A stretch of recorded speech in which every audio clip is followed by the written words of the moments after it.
Hello and welcome to the Success Showcase. I'm your host, Eric Lopkin with the Modern Observer Group. And with me, as always, is Chip Janiszewski from the Happiness and Success GPS. Chip, how you doing? Doing great. How about you, Eric? Doing fantastic. Looking We are outside reminds me of the Mamas and Papas song "California Dreaming." All the leaves are gone and the sky is gray. yes, we are heading into real winter weather with Yeah. most of the country is expecting record cold over the next week.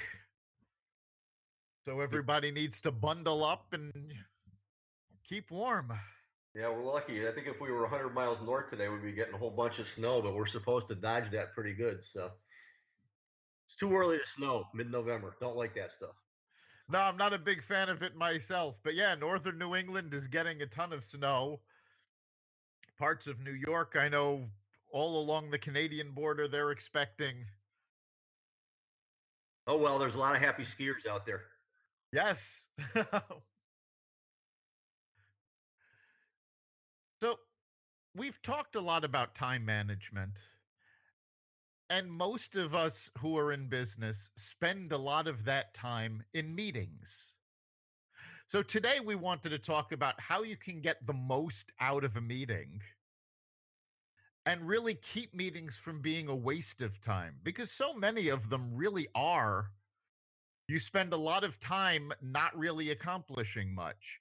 So, we're going to talk about how to run better meetings, what to do after a meeting, and how you can really get the most out of it.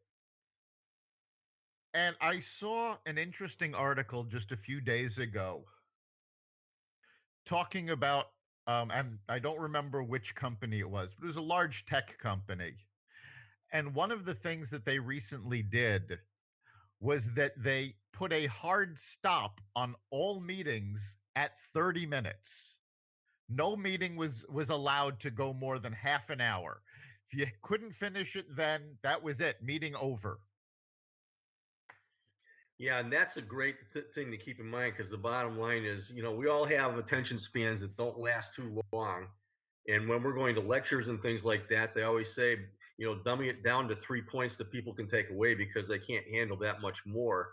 So going through long meetings is really, really not a good thing. So it's very, very important to start them on time and early if you possibly can. And the shorter they are, the better you're going to be off.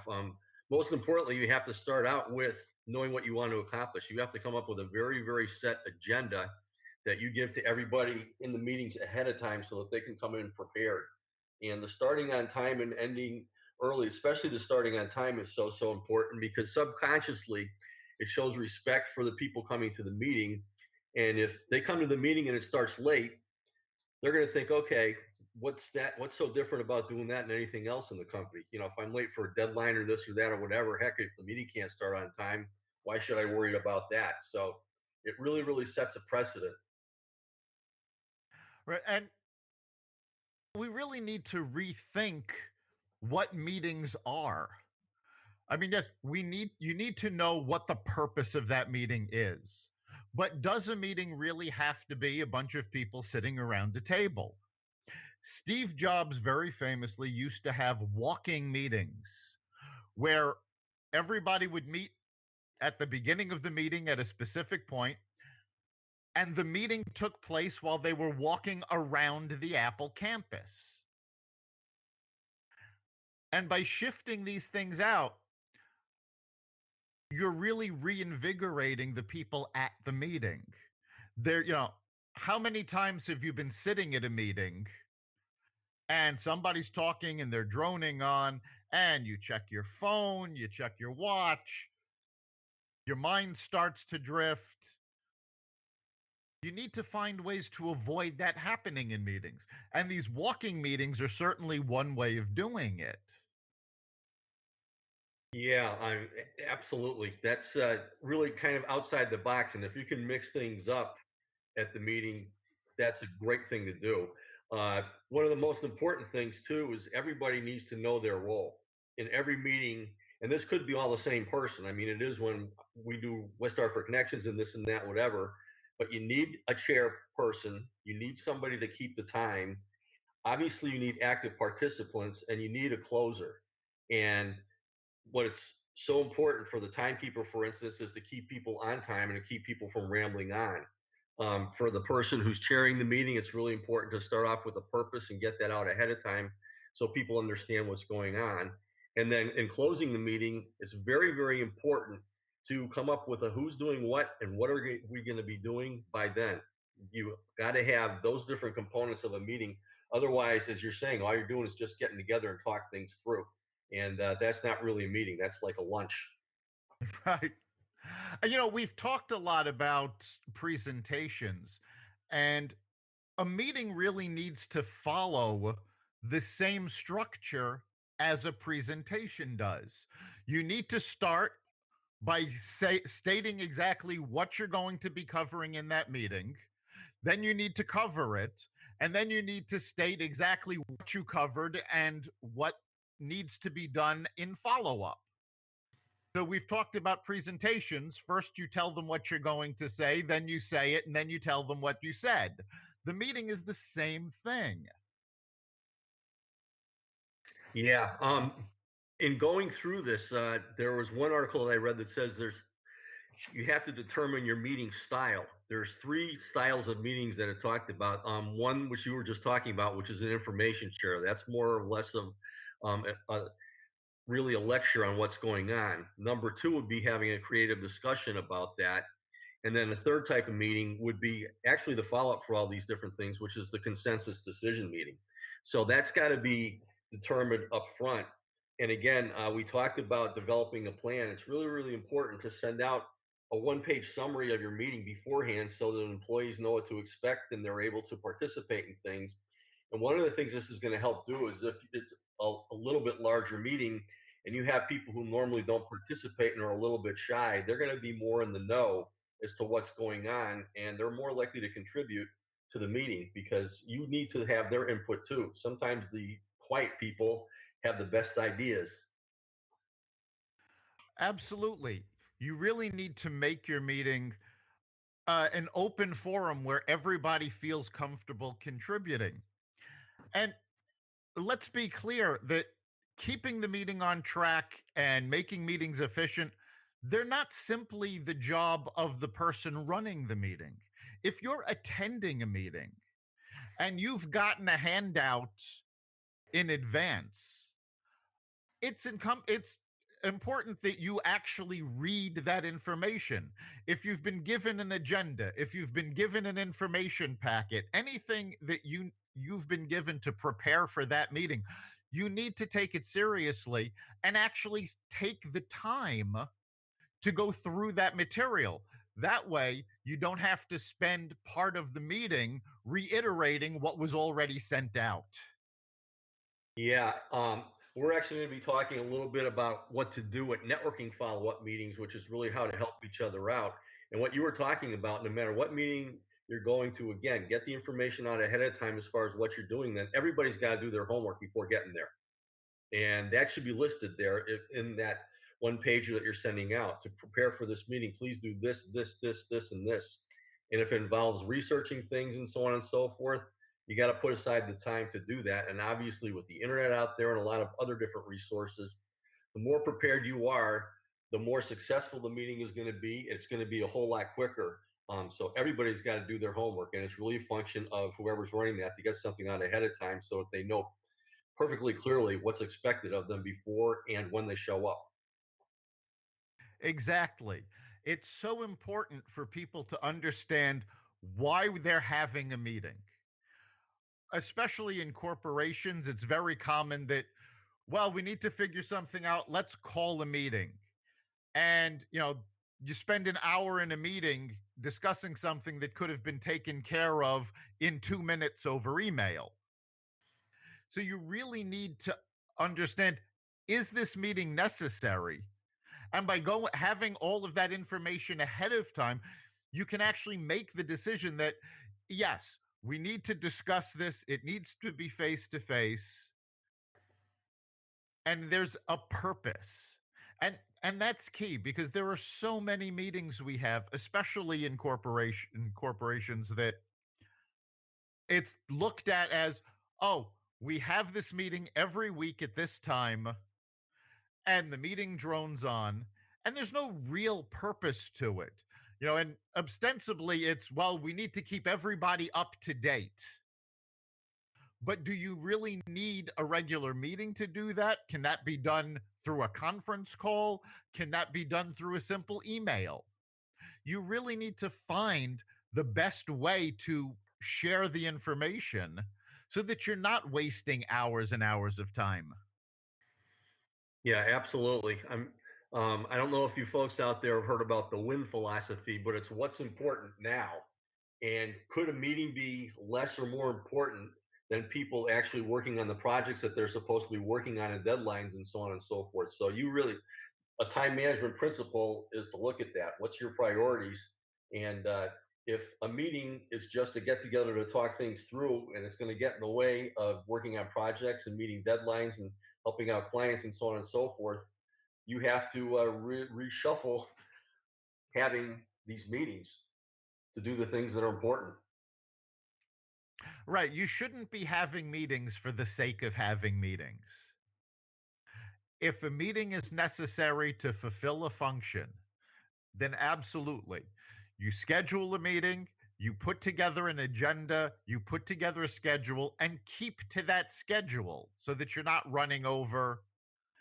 That's something else because for an attendee to come to a meeting, they're blocking out their time. And usually they'll block out, half an hour, whatever it says the meeting is going to be. But right after that time, they've got other work to do, other projects to complete. So it's really bad form to just let meetings run on because you're keeping people from doing other things. Yeah, and again, it's a perceived really lack of organization for the people who are calling the meetings to let them run over, and that filters through everybody there. And if they're thinking that, hey, the boss is disorganized and doesn't really respect time, if I'm a little bit late, the same thing's going to happen here. Whereas if he's really respecting things, and again, maybe getting things done a couple minutes early so you can wrap things up sooner, um, that's really really important too. But to keep the thing going, you have to have a follow up afterwards. You have to have tasks and so on and so forth that have to be done by specific dates. These have to be in writing, sent out right after the meetings. They have to be monitored so that it is a process. I mean, we've talked a lot about goal setting and projects and that kind of thing. And that's really, really important to make sure things get done in a timely manner. Absolutely. That should be the last part of your meeting is going over who is going to do what task, when that task is due, and make sure everybody knows exactly what's expected of them. If you're having a meeting, it means everybody needs to be there. So they need to know what comes next. And quite frankly, if you're having a meeting where there isn't any follow up, where nobody has to do anything next, the meeting probably wasn't necessary. So when you're wrapping up, go through all of the tasks that need to be done, assign people to do them, assign deadlines for them.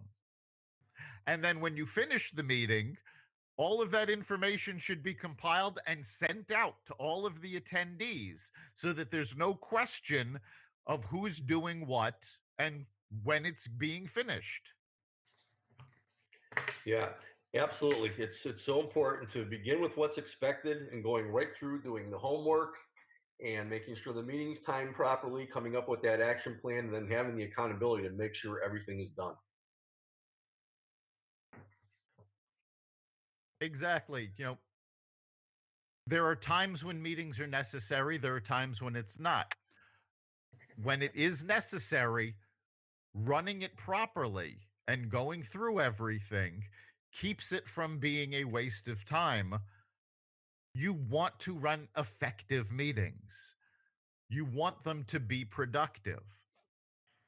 Now, we've been talking about primarily business meetings where people have to make a decision, but that's not the only type of meeting that business people have to go to. We've talked a lot about networking events, And one of the big failures of people at networking events is thinking that everything is going to happen at that event. You need to schedule a follow up meeting. And those meetings should follow a lot of the same things we've been talking about for corporate meetings. You need to understand what it is you're doing, set a time, and you need to follow up after the networking event to really get all of this done. And then there's another follow up after you have your follow up meeting, touching base with the person you met with, thanking them for their time.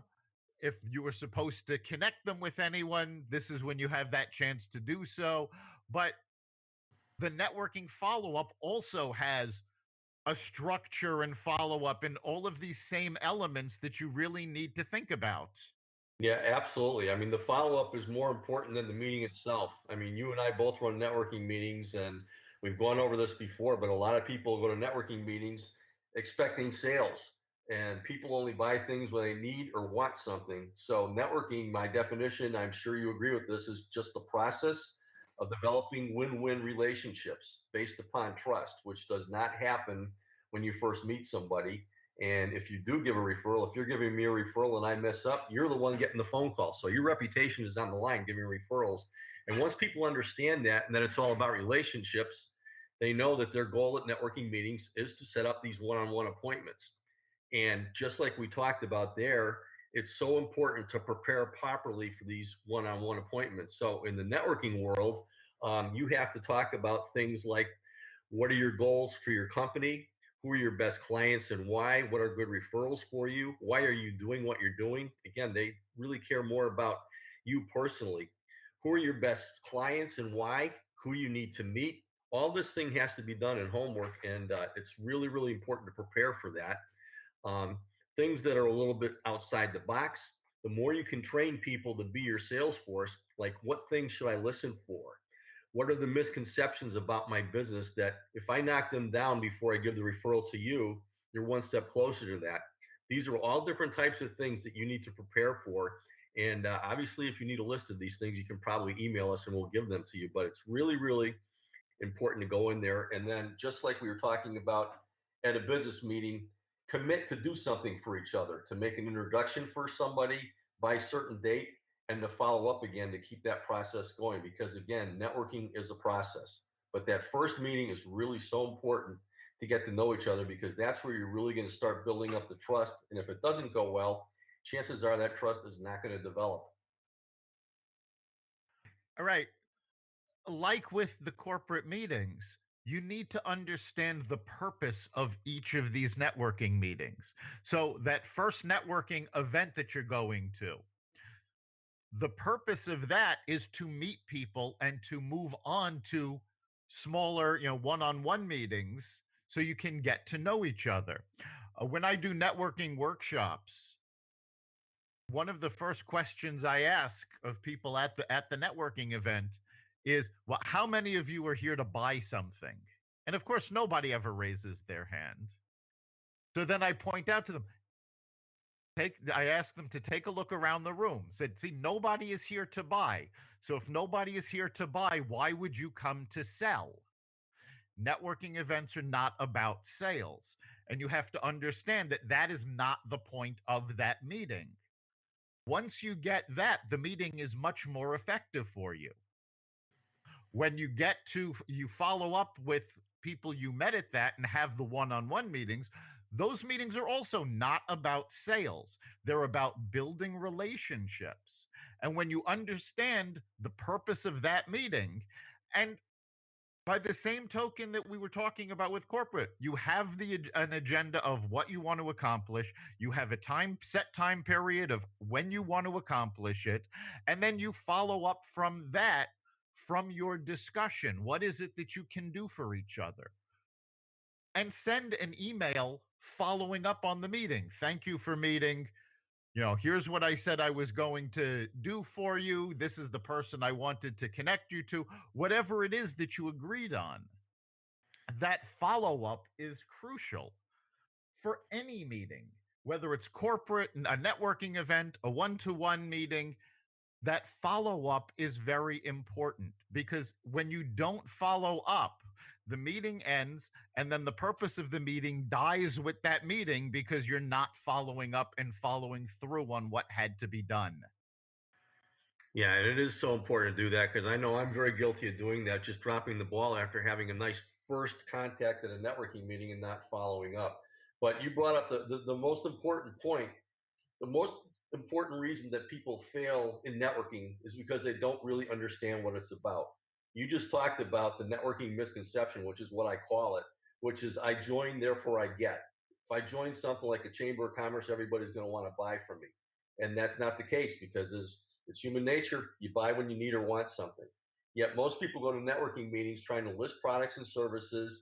They feel great when they get them all out, or they feel upset when they don't get something out, when nobody in the room really cares to be hearing what they're talking about. And if you're not timing them, it gets even more boring because a 30-second commercial turns into a 2-minute presentation. It's so important to just understand that it's all about relationships. So your networking commercial in a networking meeting is what's your value added? How do you help solve problems for people or make them feel comfortable? What's a good referral for you because people are listening to you if you're at an AM connections meeting or that kind of thing. And then most importantly, it's just something nice to say to get people want to have a coffee date with you or that kind of thing. That is the purpose of going to a networking meeting. If you're at a business after hours and there's people walking around the room, rather than hanging out with friends and having a couple of cocktails, if you walk up to people and just get them talking, that's one of the best ways that you can start developing trust because you're showing genuine interest in them. And all you got to do is walk up to them and just ask them a question. Say, "Hi, I'm Chip. What do you do?" And then honestly listen to them, look them in the eyes, ask questions of them to start getting them interested in what's going on. That's how the whole thing works. And that approach works for shy people and it works for people who are a little bit more outgoing. Right. And again, one of the things that all of these types of meetings have in common is that you want everybody participating in the meeting to feel comfortable about talking. You need everybody participating. So it's very common that at a business after hours type of meeting, you'll have four or five people in a circle and they're having their conversation. But the message that they're sending out is, well, we've got our conversation here, go away. You don't want that. So instead of having your group be in a complete circle, leave space in that circle for other people to join. And as other people join, make that circle larger so that more people can join. You want to do these things to make it easier for people to participate. And if you're running the event, you should really be looking for people who aren't participating and drawing them in. Um, and it doesn't have to be in a standard way. I've been at corporate meetings where the facilitator of the meeting had a foam ball. And when it was somebody's time to talk, they would toss the ball at them. You catch the ball, you've got the floor as long as you've got the ball. And periodically, if somebody isn't participating, the facilitator would toss the ball at them. So you want to be bringing in people and drawing them out so that they are participating.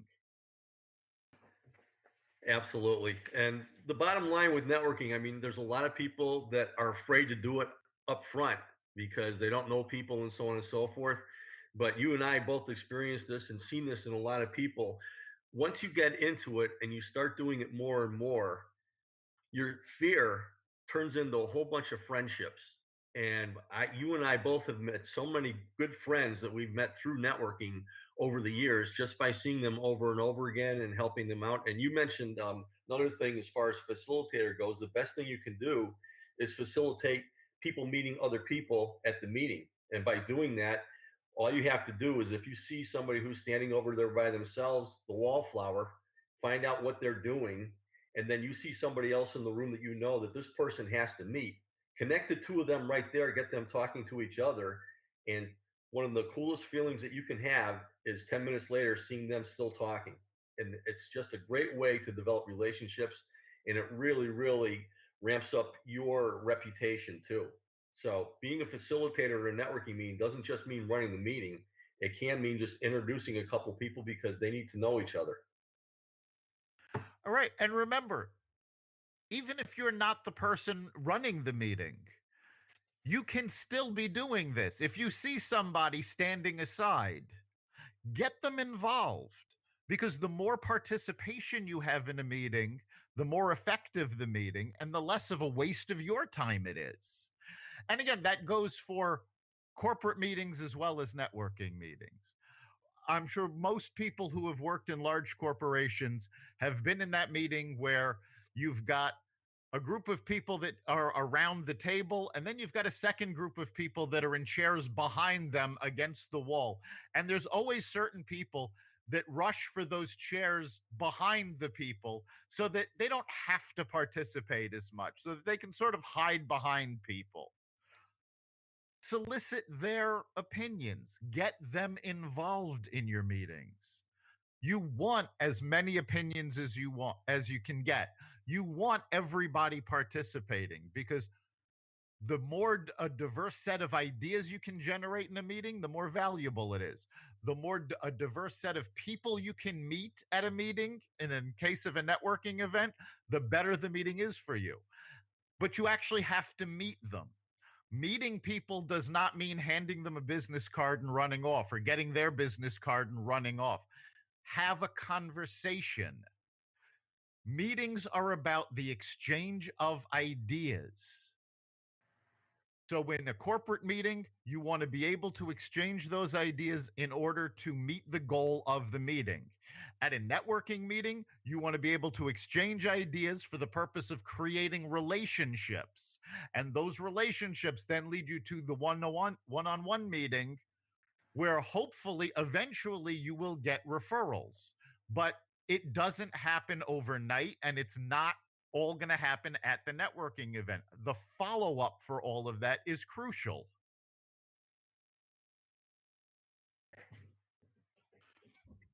So once you know the meeting, you know what is expected at the meeting, what the goal of the meeting is. Do your homework ahead of time so you're prepared for the meeting. Keep the meeting to a tight schedule so that you're not wasting people's time. And remember to follow up. Yeah, and if you are running the meeting, again, it's really, really important to set the tone ahead of time that this is a collaborative effort. It's not just me talking down to you. And it's really, really important if you're attending the meeting. We talked a lot about developing a positive mindset getting into that. And if you can groom yourself to go in with a positive attitude, that's so, so important also. And obviously, developing that culture in the workplace as a person who runs the company is so important too. Absolutely. All right, we're coming up on the end of our time here. So, Chip, what do you think is the major takeaway for this week?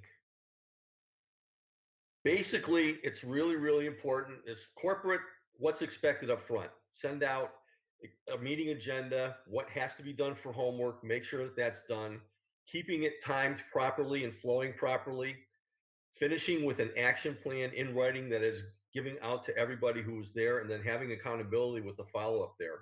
And the networking side of things, it's really all about developing relationships. And it's the same thing as preparing for that one-to-one meeting, walking out with something that you're going to be doing for each other and having a follow-up on that. So it's a process. And the tighter that you keep the process, the more efficient it's going to be, and the better, the more positive results you're going to be getting out of it. Yes. I think the big takeaway is that whether you're the facilitator or not, you need to understand what the purpose of the meeting is. You need to do your homework ahead of time. You need to participate in the meeting and help the flow of ideas go. And you need to follow up. And doing those things will keep these meetings from being a waste of your time. So, all of that is very important. You've been listening to the Success Showcase. You can catch us every week at xvadio.com/podcasts. You can also catch us on the Apple Podcasts app, Google Play, Spotify, iHeartRadio, and wherever you find podcasts. Remember, make this your best week ever and make next week even better. See you then.